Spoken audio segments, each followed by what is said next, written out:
بہت زیادہ جھوٹ بھی بولا جا رہا ہے، پروپیگنڈا بھی کیا جا رہا ہے، اور چونکہ معاملات ان کے ہاتھ سے نکلتے جا رہے ہیں 15 جماعتی حکمران اتحاد کے ہاتھ سے، اور آپس میں اس وقت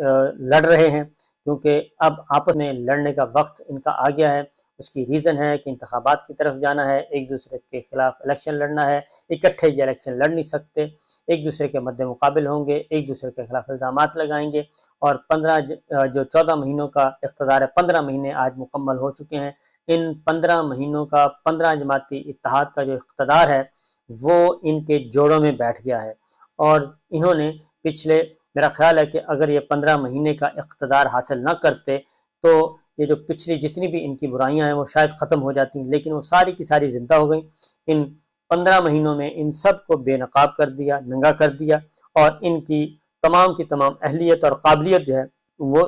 کھلے بازار میں رول دی ہے۔ اب ہوا کیا ہے، 2-3 باتیں آپ سے شروع کروں گا۔ خبریں